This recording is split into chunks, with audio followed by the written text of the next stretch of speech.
ಬದುಕಿನಲ್ಲಿ ಸ್ಫೂರ್ತಿಯಿಂದಿರಲು ಶ್ರೀಕೃಷ್ಣ ಹೇಳಿದ ಈ 6 ಮಾತುಗಳನ್ನು ಕೇಳಿ.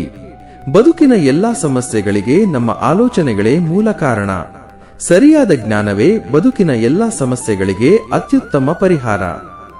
ನಿಸ್ವಾರ್ಥದಿಂದ ಮಾಡುವ ಯಾವ ಕೆಲಸವೂ ನಿನ್ನನ್ನು ನೋಯಿಸದು. ನಿನ್ನ ಬದುಕಿನಲ್ಲಿ ನಡೆಯುವುದೆಲ್ಲವೂ ನಿನ್ನ ಕರ್ಮದ ಫಲವೇ ಆಗಿದೆ.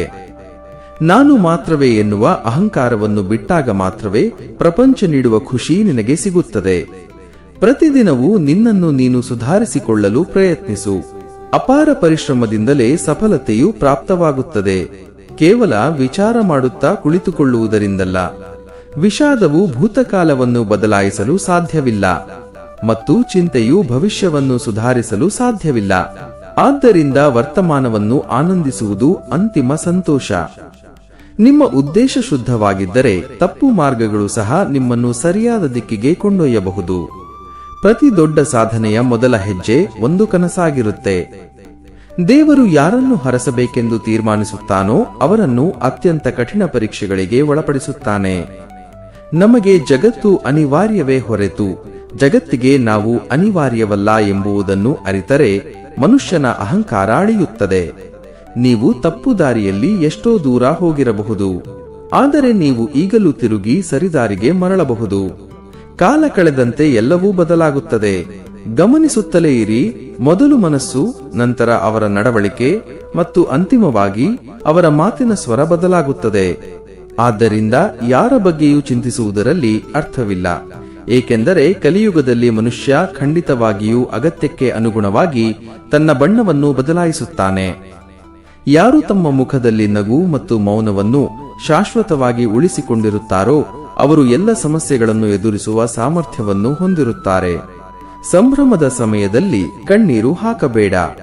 ದುಃಖದ ಸಮಯದಲ್ಲಿ ನಗಬೇಡ. ಕೈ ಹಿಡಿದು ನಡೆಸಿದವರನ್ನು ಕಡೆಗಣಿಸಬೇಡ. ಕೈ ಮೀರಿ ಹೋದದ್ದನ್ನು ನೆನೆಯಬೇಡ. ಉತ್ತಮರ ಮನಸ್ಸನ್ನು ನೋಯಿಸಬೇಡ. ಉಳ್ಳವರೆಂದು ಸ್ನೇಹ ಬಯಸಬೇಡ. ಆತ್ಮೀಯರೆದರು ಕೈ ಚಾಚಬೇಡ. ಶತ್ರುವಿನ ಮುಂದೆ ತಲೆಬಾಗಬೇಡ. ಎಷ್ಟೇ ಕಷ್ಟ ಬಂದರೂ ತಾಳ್ಮೆ ಬಿಡಬೇಡ. ಪರಮಾತ್ಮನ ನಾಮಸ್ಮರಣೆ ಮಾತ್ರ ಎಂದಿಗೂ ಮರೆಯಬೇಡ. ನಿಮ್ಮವರೇ ನಿಮಗೆ ನೋವು ಕೊಟ್ಟಾಗ ಅದರಿಂದ ಏನು ನೋವುಂಟು ಆಗಿದೆಯೋ ಅದನ್ನು ಹಿಂದೆ ಬಿಟ್ಟು ಮುಂದುವರೆಯಿರಿ. ಆದರೆ ಅದು ನಿಮಗೆ ಕಲಿಸಿದ್ದನ್ನು ಎಂದಿಗೂ ಮರೆಯಬೇಡಿ. ನೀವು ಕಷ್ಟಪಡುತ್ತಿರುವ ಕಾರಣ ನೀವು ಬೀಳುತ್ತಿದ್ದೀರಿ ಎಂದರ್ಥವಲ್ಲ. ನಿನ್ನೆಯ ವೈಫಲ್ಯಗಳ ಮೇಲೆ ಕೇಂದ್ರೀಕರಿಸಬೇಡಿ. ಸಕಾರಾತ್ಮಕ ಆಲೋಚನೆಗಳು ಮತ್ತು ನಿರೀಕ್ಷೆಗಳೊಂದಿಗೆ ಇಂದಿನಿಂದ ಪ್ರಾರಂಭಿಸಿ. ನಿಮ್ಮ ಸ್ವಂತ ಮನಸ್ಸಿಗಿಂತ ವೇಗವಾಗಿ ಯಾವುದೂ ಕೂಡ ನಿಮ್ಮನ್ನ ಕೊಲ್ಲುವುದಿಲ್ಲ. ಶಾಂತವಾಗಿರಿ. ನಿಮ್ಮ ನಿಯಂತ್ರಣದಲ್ಲಿ ಇಲ್ಲದ ವಿಷಯಗಳ ಬಗ್ಗೆ ಒತ್ತಡ ಹೇರಬೇಡಿ. ಸಮಯ ಬದಲಾಗಲಿ ಎಂದು ಕಾಯಬೇಡಿ. ಮೊದಲು ನೀವು ಬದಲಾಗಿ. ಯಾಕೆಂದರೆ ನೀವು ನಂಬಿದವರೇ ಬದಲಾಗಿ ಪಾಠ ಕಲಿಸಿದ್ದಾರೆ ಅನ್ನುವುದನ್ನು ಮರೆಯಬೇಡಿ. ಸ್ವಾರ್ಥವು ತುಂಬಾ ಪ್ರಬಲವಾಗಿದೆ. ಇದರಿಂದಾಗಿ ಕೆಲವೊಮ್ಮೆ ಮಿತ್ರನು ಕೂಡ ಶತ್ರುವಾಗುತ್ತಾನೆ ಮತ್ತು ಶತ್ರು ಕೂಡ ಮಿತ್ರನಾಗುತ್ತಾನೆ. ಶಾಂತವಾದ ಮನಸ್ಸಿನಿಂದ ತೆಗೆದುಕೊಳ್ಳುವ ಪ್ರತಿಯೊಂದು ನಿರ್ಧಾರಗಳು ನಿಮಗೆ ಸರಿಯಾದ ಫಲಿತಾಂಶವನ್ನೇ ನೀಡುತ್ತದೆ.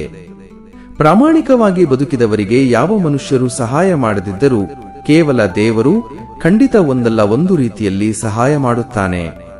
ಶುದ್ಧ ಮನಸ್ಸಿನಿಂದ ಬದುಕಿದವರಿಗೆ ಕ್ಷಣಿಕ ಸುಖ ಸಿಗದೆ ಕ್ಷಣ ನೋವು ತಿಂದರೂ ಕೊನೆಗೆ ಶಾಶ್ವತ ಸಂತೋಷವನ್ನು ಹೊಂದುತ್ತಾರೆ.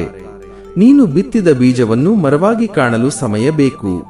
ಹಾಗೆಯೇ ನಿನ್ನ ಪರಿಶ್ರಮದ ಫಲಕ್ಕೂ ಅವಸರಿಸಬೇಡ. ತಾಳ್ಮೆಯೇ ನಿನ್ನ ಗೆಲುವಿನ ಬಾಗಿಲು ತೆರೆಯುತ್ತದೆ. ಆಲೋಚನೆಗಳು ಮತ್ತು ಉದ್ದೇಶಗಳು ಉತ್ತಮವಾಗಿರುವ ವ್ಯಕ್ತಿಗೆ ಸಹಾಯ ಮಾಡಲು ದೇವರು ಖಂಡಿತವಾಗಿಯೂ ಯಾವುದಾದರೂ ರೂಪದಲ್ಲಿ ಬಂದೇ ಬರುತ್ತಾನೆ. ಗೆಲುವು ನಮಗಾಗಿ ಅಲ್ಲದಿದ್ದರೂ ನಮ್ಮ ಸೋಲನ್ನು ನೋಡಲು ಕಾಯುತ್ತಿರುವವರಿಗಾದರೂ ನಾವು ಗೆಲ್ಲಲೇಬೇಕು. ಮನೆ ಬಾಗಿಲಿಗೆ ಬಂದವರನ್ನು ಅವಮಾನ ಮಾಡಬೇಡ. ನಿನ್ನ ನಂಬಿದವರಿಗೆ ಎಂದಿಗೂ ಮೋಸ ಮಾಡಬೇಡ. ಸಹಾಯ ಮಾಡಿದವರನ್ನು ಮರೆಯಬೇಡ. ಜನರ ಮೇಲಿರುವ ಭಯವನ್ನು ಬಿಟ್ಟು ಬಿಡು.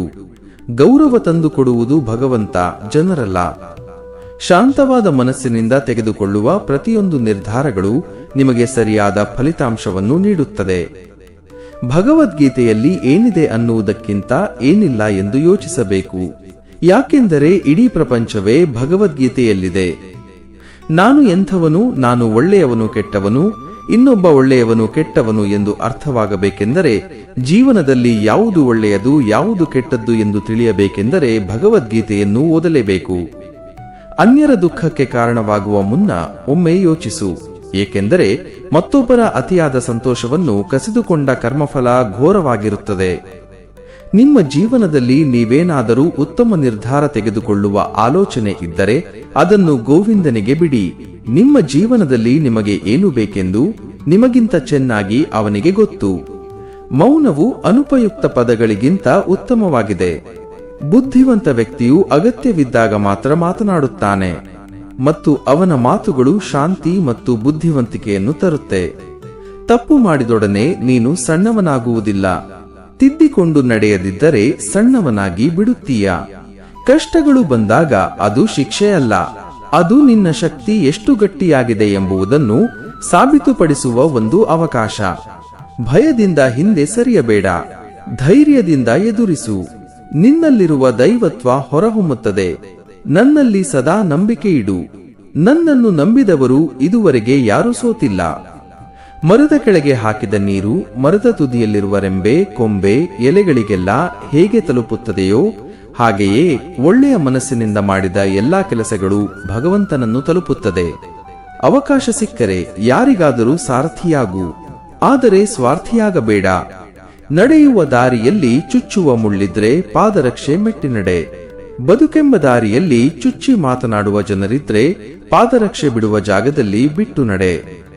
ಬಿಸಿ ಪಾಯಸದಿಂದ ನಾಲಿಗೆ ಸುಟ್ಟುಕೊಂಡ ಮಗು ಮೊಸರನ್ನು ಊದಿ ಊದಿ ಕುಡಿದಂತೆ ದುರ್ಜನ ಜನರ ಮೋಸಕ್ಕೆ ಒಳಗಾದವರು ಸಜ್ಜನರ ಸಂಘಕ್ಕೂ ಹೆದರಲ್ಪಡುತ್ತಾರೆ.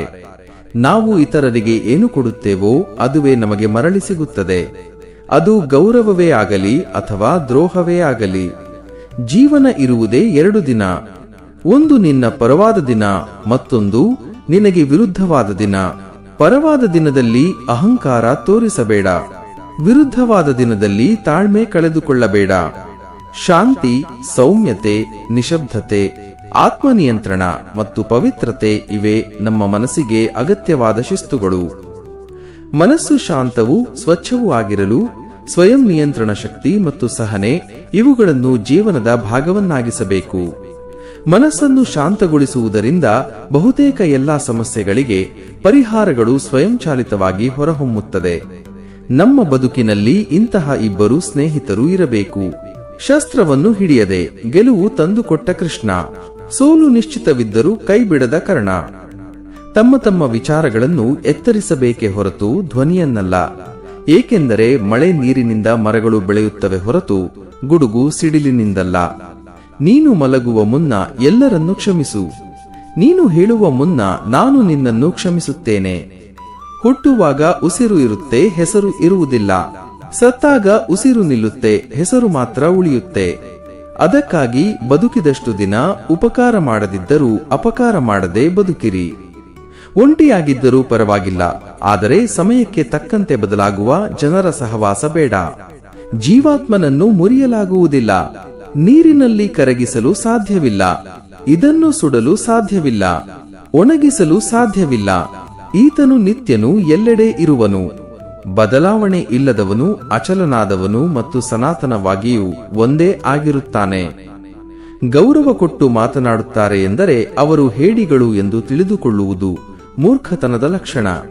ಕೆಟ್ಟವರ ಕೆಟ್ಟತನದ ಮಾತುಗಳಿಂದ ಅಲ್ಪ ಸ್ವಲ್ಪ ನಾಶವಾಗಬಹುದು, ಆದರೆ ಒಳ್ಳೆಯವರ ಮೌನದ ಹಿಂದೆ ಮಹಾವಿನಾಶವೇ ಕಾದಿರುತ್ತದೆ. ಶ್ರೀಕೃಷ್ಣಂ ವಂದೇ ಜಗದ್ಗುರು. ಆ ಶ್ರೀಕೃಷ್ಣ ಪರಮಾತ್ಮ ಎಲ್ಲರಿಗೂ ಒಳ್ಳೆಯದನ್ನೇ ಮಾಡಲಿ. ಶುಭವಾಗಲಿ. ಧನ್ಯವಾದಗಳು.